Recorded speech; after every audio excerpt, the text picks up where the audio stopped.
Graça e paz do Senhor Jesus, amém? Todo mundo aí está feliz e animado ou não?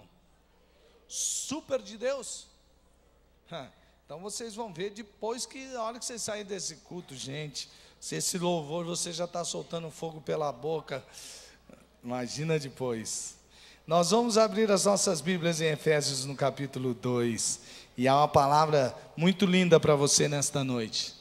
E ela é muito aplicável à sua vida, e você vai experimentar algumas verdades de Deus que vão impulsionar você a viver ainda melhor.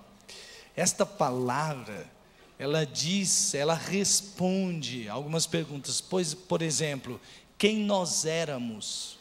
Você vai ter resposta nesta noite. Quem você era, não é mais quem você era. Mas também vai responder a pergunta: quem você é? Quem você é? Quem eu sou? Mas também nesta noite você vai ter a certeza de o que operou essa mudança, de quem você era para o que você é. Você foi salvo da velha vida como? E aí você vai ter uma resposta linda da parte de Deus também, para que é que você é quem é. Olha que coisa, quem você era, quem você é agora, o que operou a vida em você, essa transformação, e para que você existe, porque você é quem é. Porque eu creio assim que muitas pessoas no mundo, elas não entendem quem são. Aliás, o texto vai dizer que quem está sem Cristo está morto. Mas mesmo às vezes a pessoa vivendo na igreja, ele se acostuma a viver uma vida que não é uma vida plena, que não é uma vida abundante. Ele se enrosca com uma porção de coisas e se esquece de quem ele é. Sim, porque Deus está operando, Ele operou uma transformação quando nós estávamos mortos em nossos delitos e pecados. Ele operou uma transformação muito profunda em nós e continua a operar. Por isso, o título desta mensagem é Mutantes. Sim, o que significa mutação? Um conceito aqui para você, o significado dessa palavra. Palavra substantivo feminino, mudança de forma ou essência. Mudança, evolução. Na biologia, modificação brusca e hereditária que aparece nos seres vivos e que dá origem a uma nova variedade. Isso é verdade na minha vida e na sua vida. Você vai perceber hoje isso aí. Nós agora somos todos esses mutantes juntos traz uma mutação dentro da própria sociedade, porque Deus vai mostrar para você que hoje nós somos uma nova criação. Nós não precisamos viver os valores desta sociedade do mundo, porque você é uma nova criação em Cristo Jesus, e você pode afirmar: eu estava morto, mas Deus me deu vida em Cristo. Amém, irmãos? Quantos aqui estavam mortos e receberam vida de Jesus? Glória a Deus. Então diga com toda certeza assim, fala assim: eu estava morto, fala. Mas Deus me deu vida em Cristo. Você promete que nunca mais vai esquecer disso? Não se esqueça disso. Você estava morto, mas agora você está vivo em Cristo. Esse processo de Deus em Cristo é uma mutação que está sendo processada em nós. E nós vamos fazer 4 declarações de mutantes que somos. E ó que isso não é ficção científica, né? Porque tem muitos filmes hoje sobre mutantes e mutações, mas são só ficções científicas. O que Deus está operando em nós é realidade, não é uma ficção. Então você pode fazer declarações baseadas, calcadas na palavra de Deus. Primeira declaração que você pode fazer é dizer: eu estava morto. Então diga: eu estava morto. Fala. Agora você vai dizer assim: em Cristo eu ganhei vida. Diga lá. E olha, como é que você foi salvo da morte? Diga assim: sou salvo pela graça. Diga: sou salvo pela graça. E predestinado às boas obras. Amém? Glória a Deus. Eu acho que você não está assim tão convicto ainda. Agora, você está meio assim, será que é isso aí? Será que não é? Daqui a pouco você vai ficar mais convicto, porque a palavra de Deus, ela é muito convincente. A palavra de Deus diz que nós estávamos mortos. É tipo assim, sabe filme de morto-vivo? Tipo Walking Dead, né? Então, pois é, estava morto. Estava, porque eu sei que a ideia de zumbi, apesar de não gostar, aliás, não assisti de jeito nenhum filme de terror, mas eu percebo as histórias, e às vezes a gente lê, e a gente percebe essas coisas assim, e é como se estivesse vivo, porém morto. Tem vida, tipo um zumbi, que ele não vive. O que é isso? É como se você estivesse acorrentado, e a vida não é sua própria. Aliás, você não tem vida em si mesmo. É assim que isso é a expressão que Paulo está falando. Mas vamos deixar mais claro isso? Então vamos ler o texto. Olha, o texto diz: vocês estavam mortos em suas transgressões e pecados, ou em seus delitos e pecados, nos quais costumavam viver quando seguiam a presente ordem deste mundo. Olha o mundo aí. E o príncipe do poder do ar, que é o príncipe deste mundo, o espírito que agora está atuando nos que vivem na desobediência.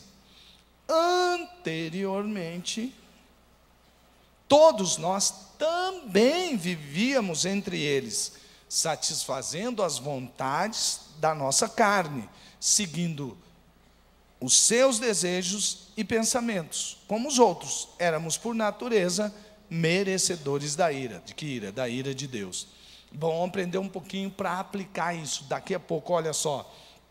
A palavra delito no grego, ou que foi traduzida na NVI como transgressão, paraptoma no grego, que significa cair ao lado, traz a ideia de dar um passo em falso que produz uma queda, como se eu fosse descer essa escada e escorregava e cair tudo. Então, o delito, essa transgressão promove isso na vida das pessoas. Junte-se isso à palavra pecado, que no grego é amartia, que está no singular, não quer dizer pecados, mas o pecado, que é a ideia de errar o alvo, quando nós estamos num estado de rebeldia contra Deus, ou seja, eu faço a minha própria vontade, eu não ouço a vontade de Deus. Isso é estar no estado do pecado. E quando você está ali no pecado, o pecado é quem domina você. O pecado é quem domina você. Paulo está falando justamente isso. Quem ainda não se encontrou com Cristo, está numa vida trôpega, numa vida como se fosse um bêbado, uma vida desordenada, cheia de quedas. Pois é. E aí Paulo fala assim, essas pessoas, elas são dominadas, elas não dominam, elas não fazem o que querem, apesar de achar que fazem. Por isso que é vivo, mas está morto, porque está espiritualmente morto. Então ele fala sobre três domínios da morte. Perceba aí, o mundo, que é o sistema organizado contra Deus e sua vontade. Vamos trazer isso para nós. O que é o mundo? O mundo é todo esse sistema que luta contra a santidade, contra a vontade de Deus sendo realizada na nossa vida. Por exemplo, como o mundo se expressa? A sociedade corrupta e que está corrompida e é corruptora, ela é assim. As pessoas que vivem no mundo, elas vivem dentro de um sistema. E aí você vai falar para eles, não, mas você não precisa viver assim. Você acha que se não fizer isso, você não vai para frente. Se você não entrar na corrupção, você não permanece em tal lugar. Se você não mentir, como é que você vai fazer? Se você não burlar, se você não sonegar, se você não vai para frente, você não tem condições. Então, você vive, o mundo é essa sociedade que pressiona para você fazer tudo que é errado. O mundo é aquela ideologia de gênero que está sendo ensinada nas escolas e que as pessoas forçam até as criancinhas a aprenderem. Aliás, gente, eu sou o vovô. É verdade. O meu filho Felipe está grávido. Não exatamente ele, né? Mas a minha norinha, minha filhinha Priscila, e tem um bebê dentro da barriguinha dela. E alguns dias atrás, a gente não sabia se era menino ou menina. Aí hoje tem umas coisas, gente. Porque quando o Felipe, meu primeiro filho, a princesa Tânia Mara, tinha um príncipe dentro da sua barriga, a gente não sabia qual era o sexo. E quando ficou sabendo, abriu e, é tal coisa. Hoje já não é assim, né? Para muitos casos, como não foi o caso do filho. Tem um certo tchan, tchan, tchan, tchan, tchan.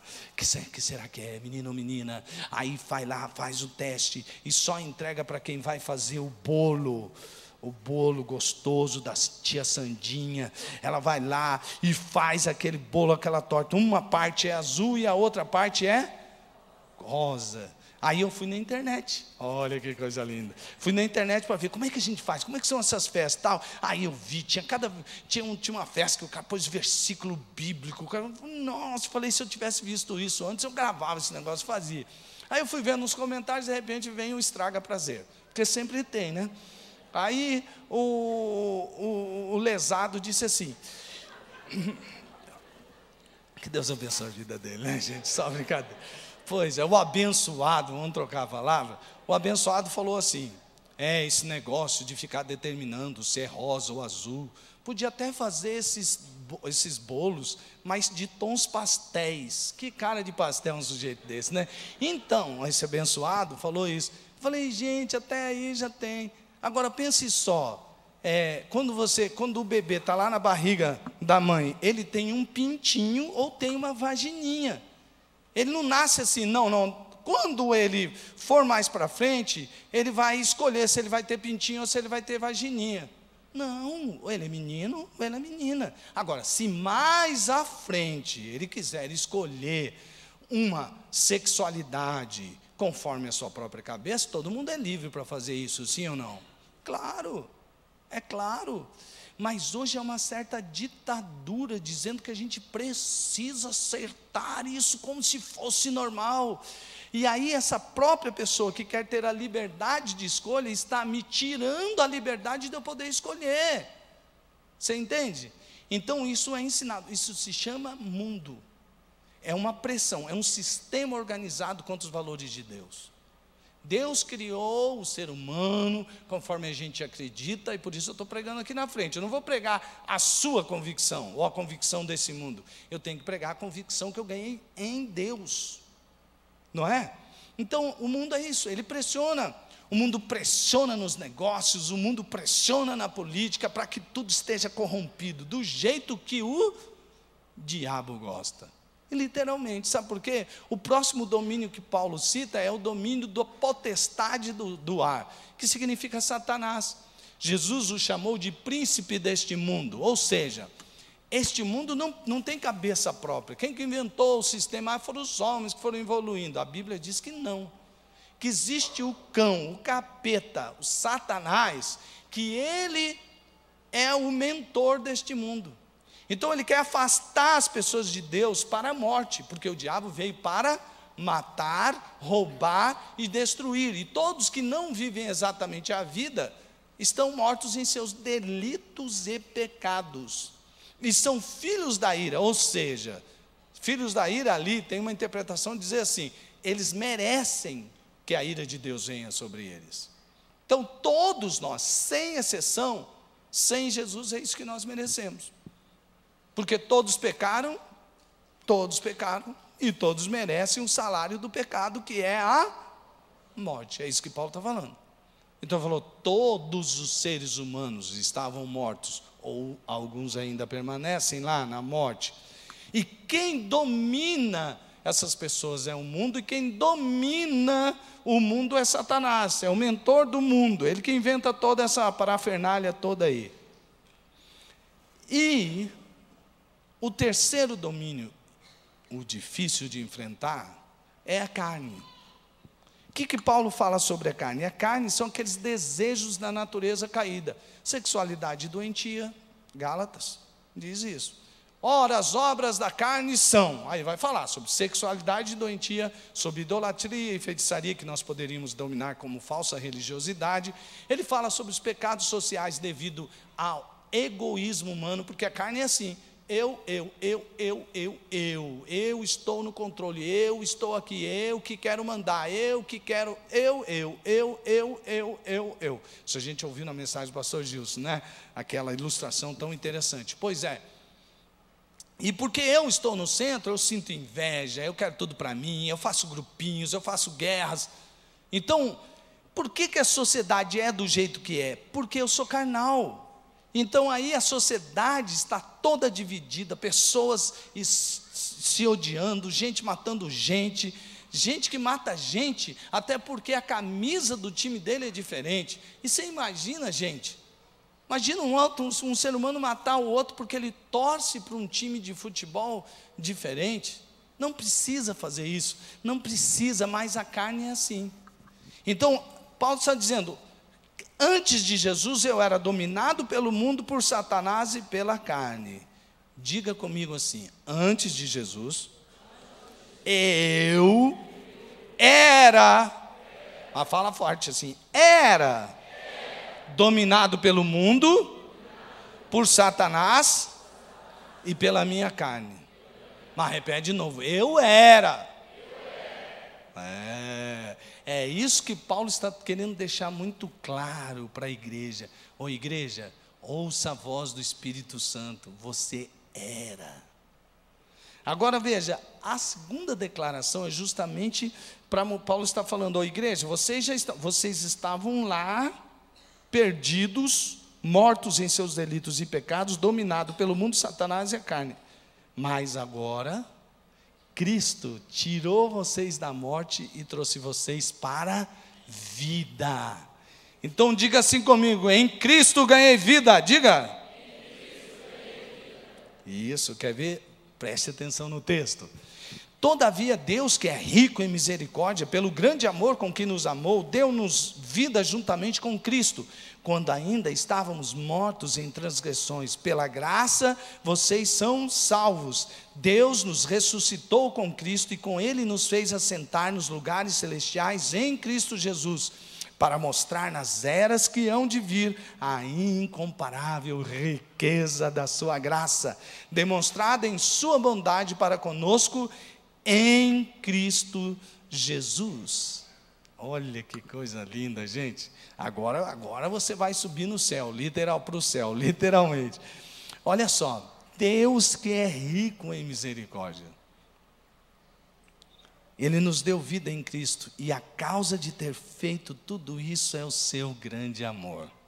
Esses dias eu e a princesa Tânia Mara, porque ela sempre me pergunta, e aí, dormiu bem? Eu falo, como vou dormir mal? Dormir ao lado de uma princesa, não é verdade? Ora.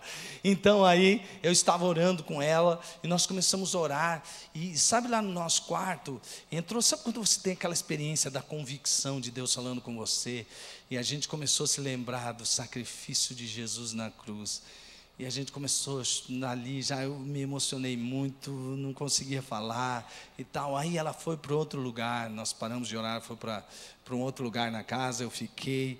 E aí eu comecei a me lembrar de uma música, e eu queria falar uma coisa com ela, mas eu chorava, eu não conseguia falar, entendeu?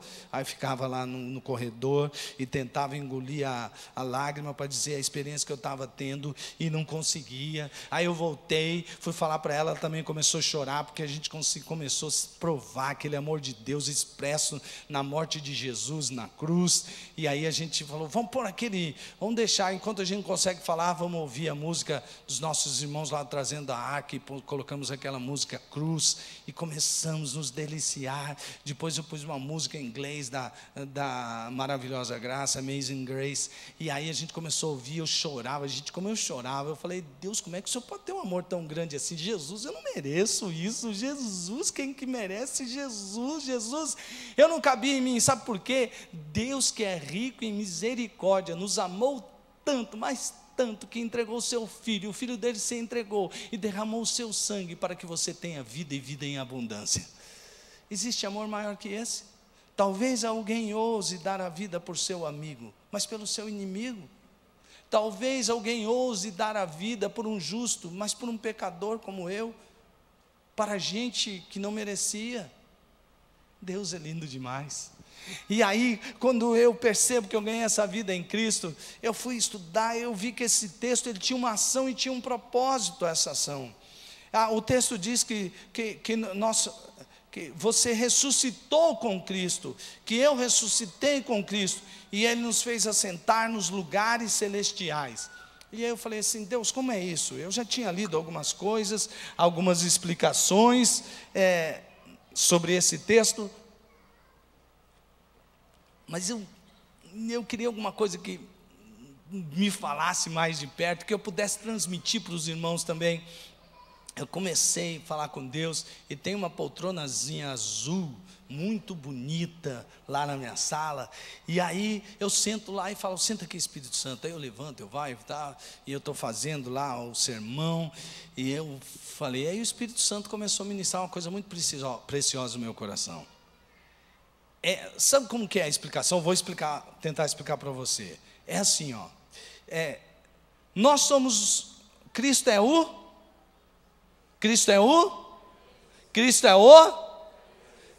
cabeça, e nós somos o corpo. Olha só, mais ou menos quando o Espírito Santo foi falar nisso, eu falei, eu já sei onde ele vai chegar.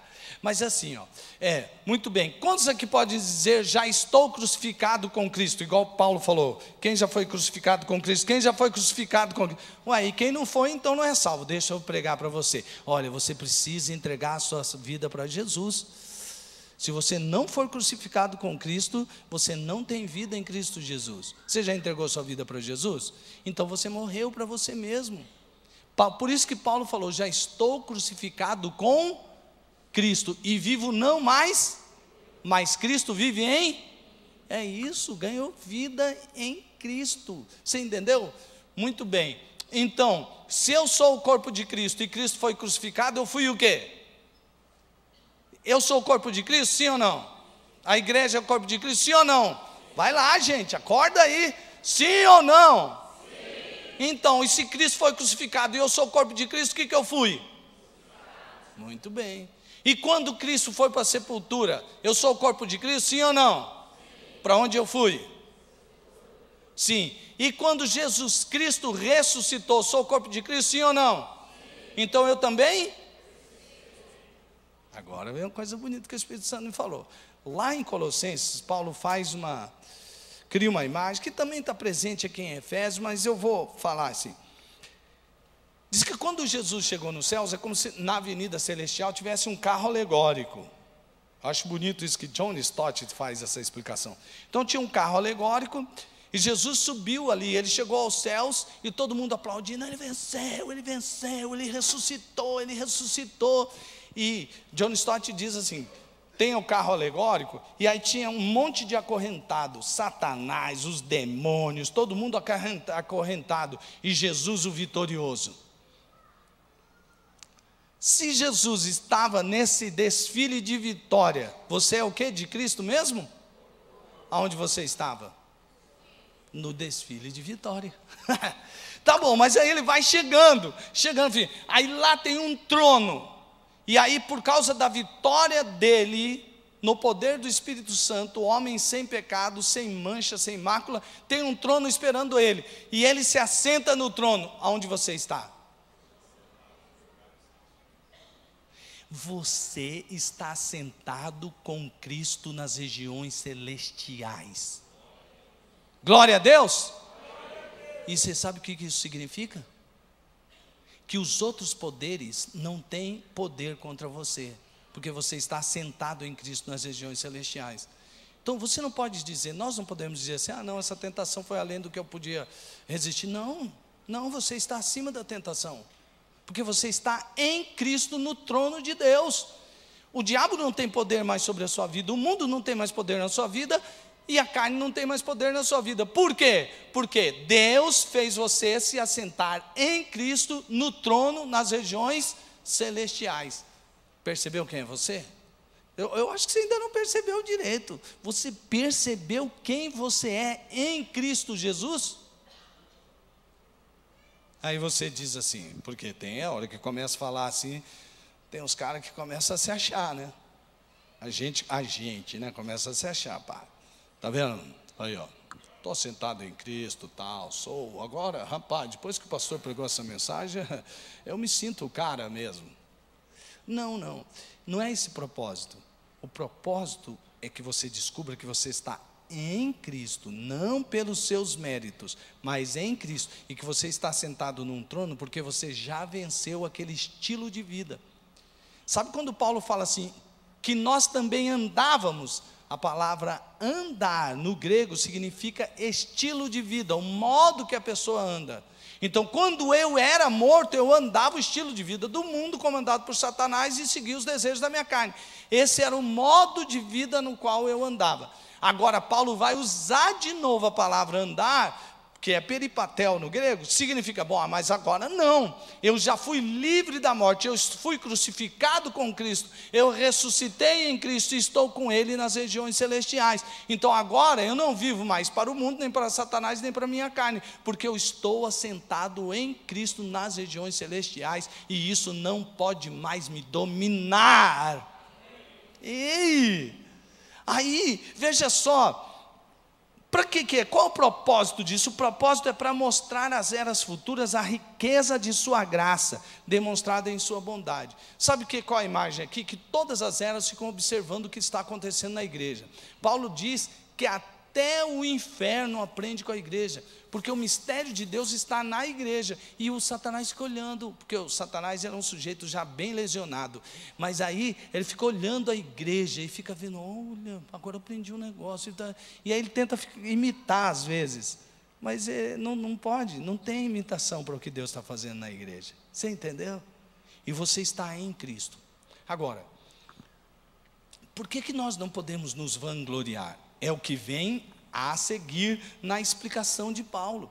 Nós somos salvos pela graça. Diga comigo, sou salvo pela graça. Se não, veja o texto, ó. Pois vocês são salvos pela graça, por meio da fé. E isto não vem de vocês, é dom de Deus, não por obras, para que ninguém se glorie. Vou ler de novo, pausadamente. Pois vocês são salvos pela graça, por meio da fé, e isto não vem de vocês, é dom de Deus, não por obras, para que ninguém se glorie. Olha só, explicar para você como funcionam essas coisas. Nós somos salvos pela fé, amém? Não, amém, nós somos salvos pela graça, está escrito ali, ó, presta atenção. Então, e aí, você é salvo pela graça mediante a fé. Aí você fala, bom, a minha parte então foi acreditar. Também não, sabe por quê? Quem que deu o dom da fé para você? Deus. Então é assim, ó. Deus caminha em direção a quem está morto. Então o Djalma está morto. Se eu chamar o Djalma, ele estiver morto, ele ouve? Morto ouve? Sim ou não? Não. Faz um sinal aí, morto faz sinal, sim ou não? Morto entende alguma coisa, sim ou não? Não, ele está morto. Aí o que faz Deus? Porque religião, o que significa religião? É o homem tentando se religar a Deus, palavra religare. Então, mas isso não existe, gente, porque como que morto vai se movimentar em direção a Deus? Toda a ação de Deus com relação à sua vida foi porque Ele te amou primeiro. Então Ele vai lá, o morto está lá, eu vou aqui. Não adianta eu gritar, não adianta, ele está morto. Eu pego e ressuscito ele. Quando eu ressuscito, ele vê o amor de Deus. E aí, ele então me toma como o Senhor da vida dele. Porque a graça o alcançou. Ele fez alguma coisa para ser salvo, sim ou não? Não, nem podia, porque ele estava sob os domínios da morte. Então não estava. Então isso é salvação pela graça. Agora, tem algumas pessoas que acham, ou que creem até que eles são salvos pela graça, mas eles dão tanto valor a essa questão da fé na fé, que acabam se confundindo, e acabam invertendo e valorizando mais a fé humana, por isso que eu fiz aquela brincadeira, do que a graça de Deus. Lembre-se, isto não vem de vós, é dom de Deus, marca isso. Agora, tem gente que acha, não, fui salvo pela graça, mas eu preciso permanecer na fé, porque se eu cair da fé, eu perco a salvação. Isso é o que Paulo condenou em Gálatas. Paulo falou assim: como? Porque lá em Gálatas tinha alguém pregando assim: não, Jesus realmente é o Senhor e Salvador, mas tem a nossa parte, e a nossa parte é seguir os mandamentos da lei, porque se a gente não seguir os mandamentos da lei, a gente não vai ser aceito por Deus. Então por isso muita gente fala assim: não, fui salvo pela graça, mas agora eu tenho que permanecer, eu tenho que me esforçar, porque, gente, a graça não somente nos salvou, a graça é quem nos sustenta salvos. A salvação não é um ponto, sim, mas também é um processo. E sabe quem te sustenta salvo? Deus, não é você. Porque senão eu estava perdido. Você estava perdido. Todos estávamos perdidos. Porque quem garante que depois de você ter aceitado Jesus como seu Senhor, de você ter sido salvo pela graça, você vai permanecer certinho? Quem aqui nunca mais pecou depois que foi alcançado pela graça? Levanta a mão. Se levantasse, irmão, já ia pecar, né? Porque estava mentindo. Então, mas essa coisa de você achar que você vai, então por isso que perde salvação. Para mim, com todo o respeito que eu tenho àquelas pessoas que pensam diferente, eu vou dizer uma coisa para você: para mim isso é um sofisma. Não está calcado na base da verdade. Porque se um exemplo que eu fiz, ele estava morto, eu cheguei e salvei, ele não se salvou por si só, e ele não vai se sustentar por si só, é a graça quem vai sustentá-lo na salvação. Porque senão ia ser assim: ganhei a salvação, perdi a salvação, ganhei a salvação, perdi a salvação, ganhei a salvação, e agora? Você está salvo, vivo ou morto? Vivo, vai parecer brincadeira de vivo ou morto, vivo, morto, vivo, morto, morto, vivo. Não existe isso, meu irmão, minha irmã, não existe. Nós somos salvos pela graça e sustentados pela graça. Depois que Paulo pregou isso, alguns espertinhos falaram assim, porque tem desses espertinhos até hoje, né?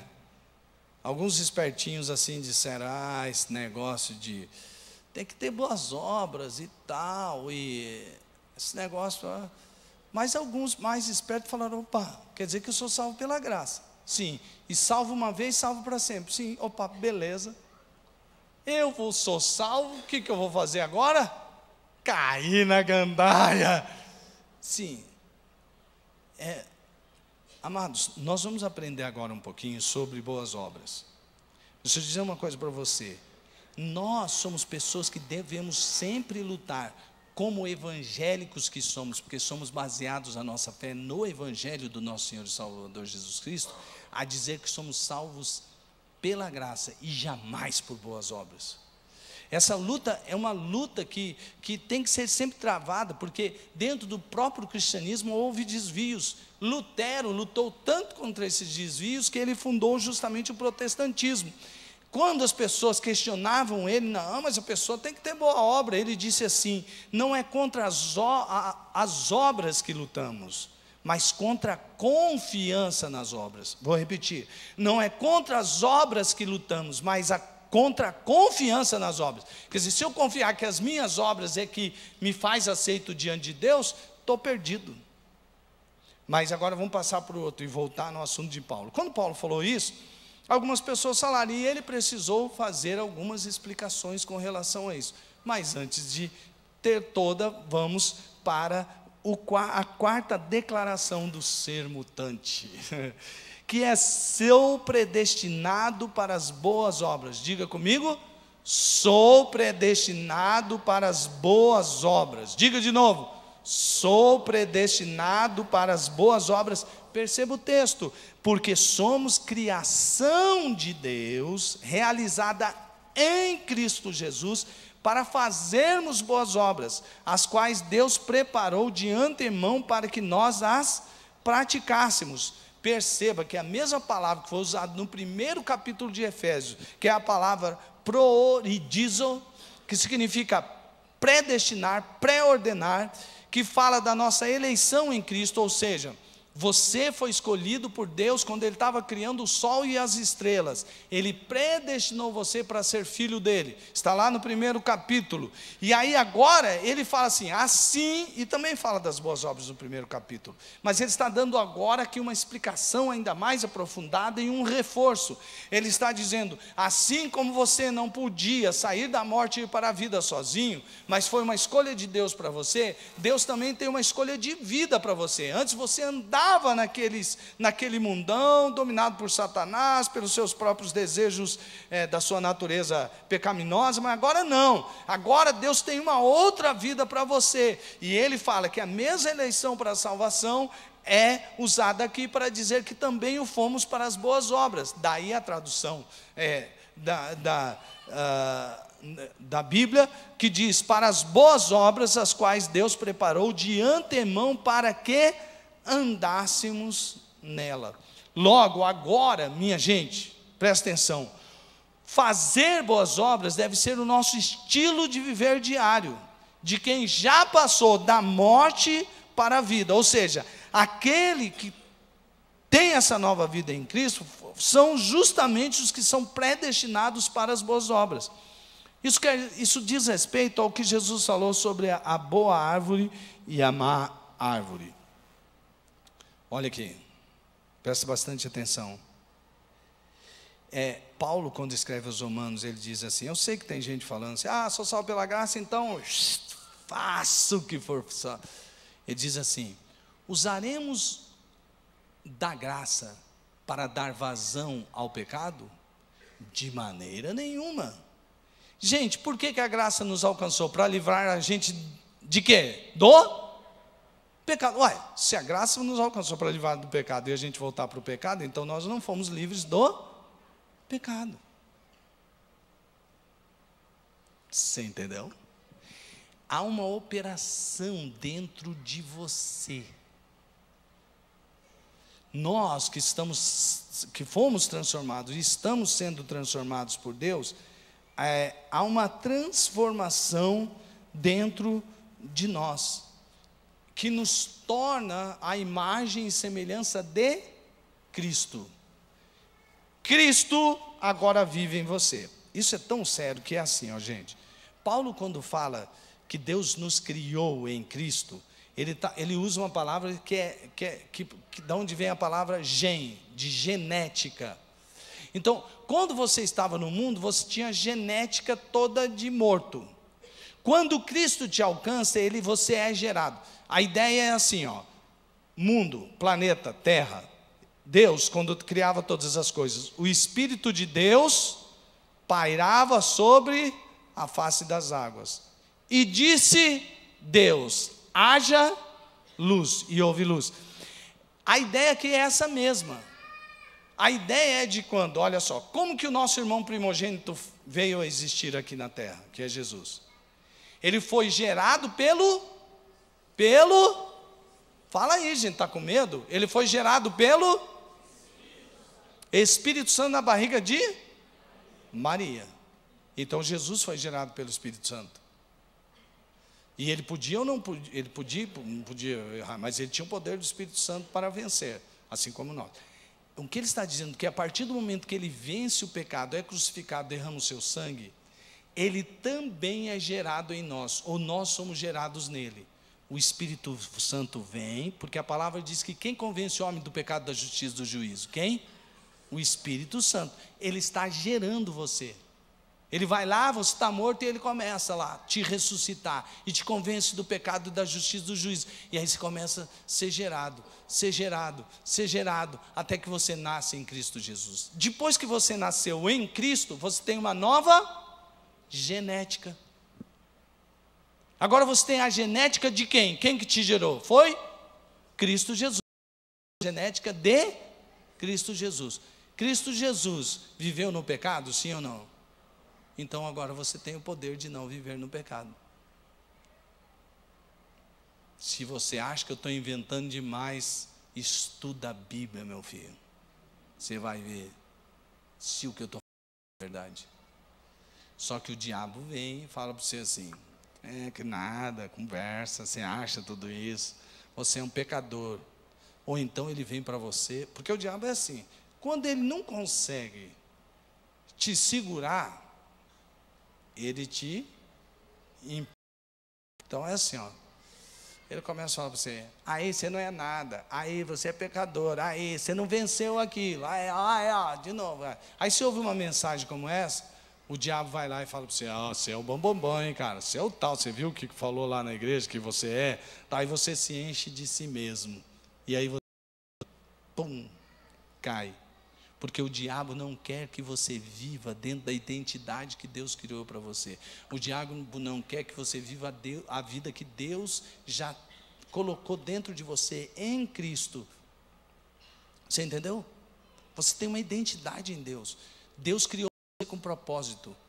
E se você em Cristo Jesus vai cumprir com esse propósito. E quando você nasce de novo, não é quando você não nasceu de novo. Quando você nasce de novo, aquele que é nascido de Deus não tem prazer no pecado mais. Não é verdade? Quando você pega, você fica, meu Deus do céu, antes não. Essa foi a noite, hein? Tal, por mais que você sentisse aquele vazio, aquele negócio, você já queria de novo. Mas quando você se converteu e experimentou a nova vida, aí você não tem mais prazer no pecado. Agora, se tem e gosta dessa vida, e só tem igreja, porque você tem medo de ir para o inferno, meu irmão, minha irmã, meu amigo, minha amiga, você está muito enganado, hein? Certa vez João disse assim, se eles saíram de nós, é porque eles não pertenciam a nós. Sabe por que ele falou isso? Ele sabia que tinha alguns infiltrados na igreja que não eram de Deus, que não haviam nascido de novo, que não foram gerados do Espírito Santo, não tinha a genética do novo nascimento. Então ele falou, por isso que eles saíram. Então, às vezes tem gente que pergunta, mas pastor, você fala que não perde salvação, mas o fulano de tal só que se converteu e vive uma vida dissoluta. Eu falo, você conhece mesmo o coração dele para ver se ele se converteu? E se ele se converteu, ele volta, pode deixar. E nós somos responsáveis para buscar os nossos irmãos que estão lá vivendo a vida que não é a vida deles. E eles ouvirão a voz do bom pastor e se arrependerão e voltarão. Você entende? Você nasceu de novo para uma nova vida, para um novo estilo de vida. Veja só, novamente, como Lutero lutou muito com isso, eu vou passar aqui, depois eu volto para aquele. Olha o que Lutero falou, as boas obras não tornam bom o homem, mas o homem bom pratica as boas obras. As obras más não tornam mal o homem, mas o homem mau pratica obras más. Como é que uma pessoa que é nascida de Deus continua praticando más obras? É porque a essência dele não mudou.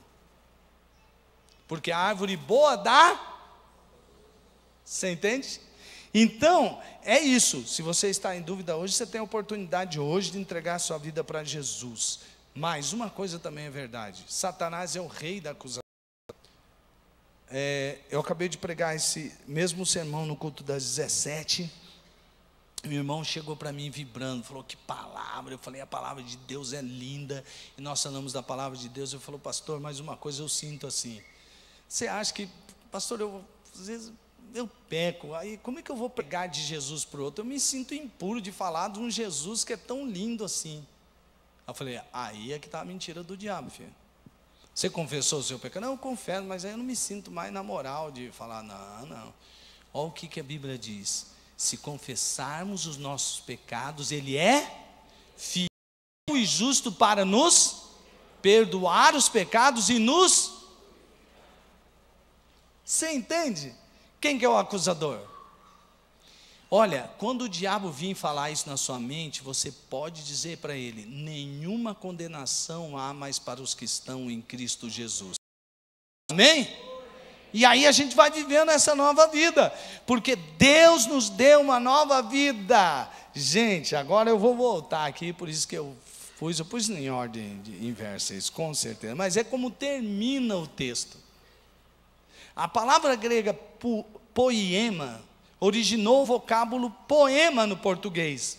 Assim sendo, a tradução mais literal daria o sentido que somos poemas de Deus em Cristo Jesus. Deus está escrevendo o seu poema em nós, para o mundo ler através do quê? Das boas obras. Sabe quando a Bíblia diz que as quais Deus preparou, porque somos criação de Deus, Ele está dizendo, olha, Deus está escrevendo um lindo poema através da sua vida.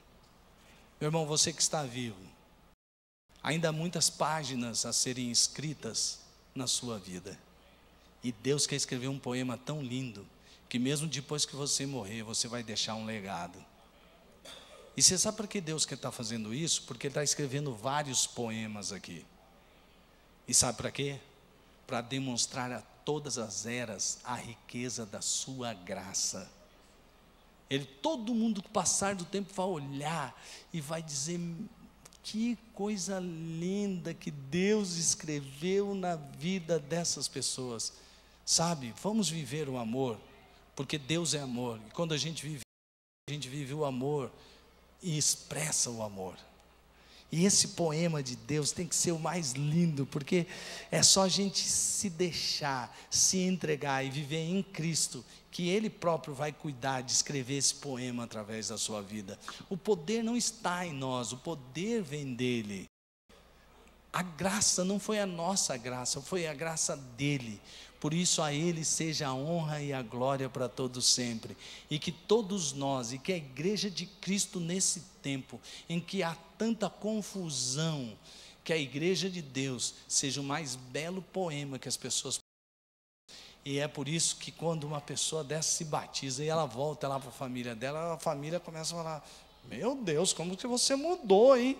Mudou, porque agora ele não é mais aquela velha criatura, é uma nova criatura. Aí quando você volta para dentro da sua casa, você volta para os seus, eu me lembro quando eu me lembro muito bem, apesar de ter passado muitos anos, nem tantos anos assim, mas assim, eu me lembro como as pessoas falam, cara, você mudou para caramba, hein? Glória a Deus, Jesus está me transformando de glória em glória para a glória do Pai. Amém? Igreja de Deus, você não nasceu para ser dominado por este mundo, você não nasceu de novo para ser dominado por Satanás, você não nasceu de novo para ser dominado pelos seus desejos carnais, você não nasceu para isso, você nasceu e agora está assentado nas regiões celestiais, no trono, em Cristo Jesus, e você tem poder sobre todas essas coisas.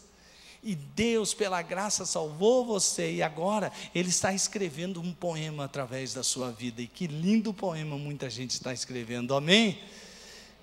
Eu vou convidar você a ficar em pé agora, em nome de Jesus.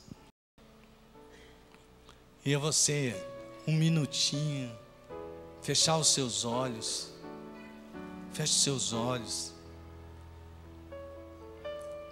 Essa é uma hora muito importante, a hora que você toma posse dessa palavra.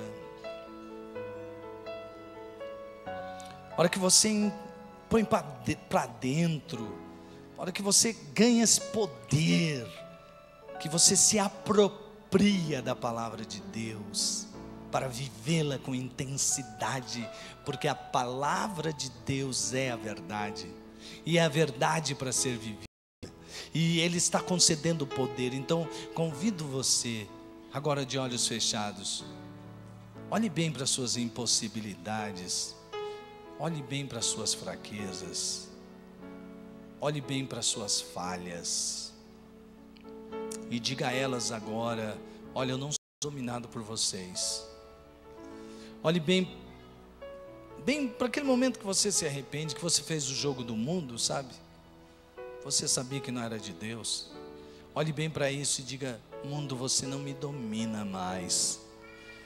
Eu sou livre. Olhe bem, olhe bem, olhe bem, olhe bem para Satanás. E diga, você já foi vencido. Declare vitória sobre a sua vida. Olhe bem para a sua carne, por esses desejos que lutam contra a vontade de Deus. E diga, você já está dominada, porque eu fui gerada no Espírito Santo, eu tenho uma nova genética, a genética da nova criatura, criada em Cristo Jesus para as boas obras. Fale isso com Deus, coloque isso para dentro, saia daqui com uma perspectiva diferente de viver, essa palavra, de pôr em prática essa palavra. Você tem uma identidade que merece ser vivida. Continue orando, meu irmão. Se de repente você ainda não entregou sua vida para Jesus, e você percebeu claramente nesse texto que você vive sob o domínio da morte, porque você sente um vazio aí dentro de você, tem coisa que você não quer fazer e você faz, tem coisa que você sabe que não te satisfaz, mas você vai na onda. Se você agora quer entregar, se você quer entregar a sua vida a Jesus, onde você está, entregue-se a Jesus. Agora Deus vai agir em você para que você ressuscite, para que você venha se assentar em Cristo Jesus nas regiões celestiais, para viver uma vida segundo a vontade de Deus. Se você quer entregar sua vida para Jesus, levante a sua mão, levante bem alto sua mão. Alguém quer entregar? Deus abençoe a sua vida. Mais alguém quer entregar sua vida para Jesus? Levante bem alto sua mão e diga assim: eu quero entregar. Deus abençoe você. Levantou só uma, já levantou as duas. Há mais alguém que quer entregar sua vida para Jesus? Deus abençoe você, Deus abençoe você, Deus abençoe você, Deus abençoe você. Há mais alguém que quer entregar sua vida para Jesus? Levante bem alto sua mão. Deus abençoe você, Deus abençoe você, Deus abençoe você, Deus abençoe você, Deus abençoe você. Isso, chamado para nascer de novo. Queria convidar você que levantou a sua mão. Eu quero orar por você e quero orar com você. Sai do seu lugar, você que levantou a sua mão. Vem aqui à frente agora, em nome de Jesus. Vem aqui à frente, vem aqui à frente. Pode vir, venha, venha. Quantos? Você que veio com essa, pode vir. Quem vem acompanhando, venha junto, fique aqui. Pessoa, isso, fica aí. Vai na retaguarda aí, na retaguarda. Em nome de Jesus, vem aqui para frente, vem aqui, chegue aqui, chegue. Você que entregou sua vida para Jesus, vem aqui, glória a Deus. Aqui, estamos precisando de 3 aqui, ó, para acompanhar essas pessoas, em nome de Jesus. Oh Deus Todo-Poderoso, o Senhor é bom. Vamos, meus irmãos, olhe ali, esteja esperto e cada um, cuidando de cada um. Oh Jesus, louvado seja o teu nome, Jesus. Oh Jesus, glória a Deus, aleluia. Agora você que veio aqui à frente, feche seus olhos e vamos orar juntos. Diga assim: Senhor Deus. Isso, deixa sair da sua boca isso. Diga assim: Senhor Deus, eu sei que sou um pecador, mas o Senhor me alcançou, e eu me arrependo de querer controlar minha vida. E agora eu passo o controle da minha vida para Jesus. Eu desejo que Jesus seja o Senhor, o Salvador da minha vida. Me aceita como teu filho, em nome de Jesus. Amém, amém, glória a Deus. Vamos aplaudir o Senhor. Glória a Deus.